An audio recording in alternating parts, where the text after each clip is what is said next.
Hello guys, this is Unit of Wade. I'm just going to be doing a review on the We the People Arcade 2012. So starting from the top, we've got the We the People grips with We the People bar ends. They're pretty good, they hold up quite nice, considering I've had this for 2 months and I drop it quite a lot.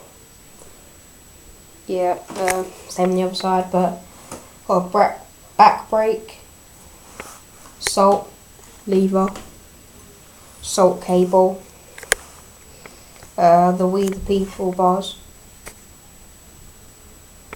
with the salt heads stem. We've got the actual We the People frame itself.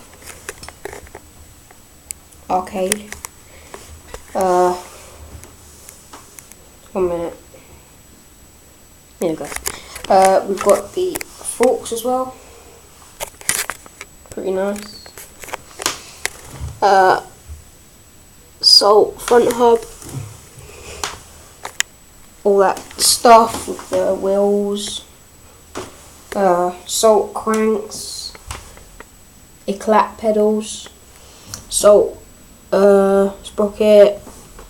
Salt chain, a bit loose, I need to salt that brake, whatever.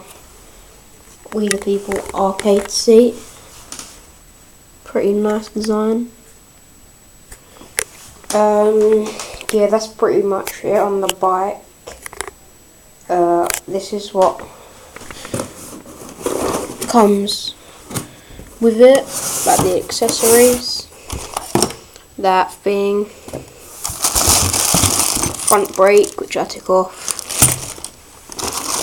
2 pairs of pegs, or 2 pegs, front cable, them crap things, and bells on top of that. Yeah, but that's basically it. So hope you guys enjoyed and see you later.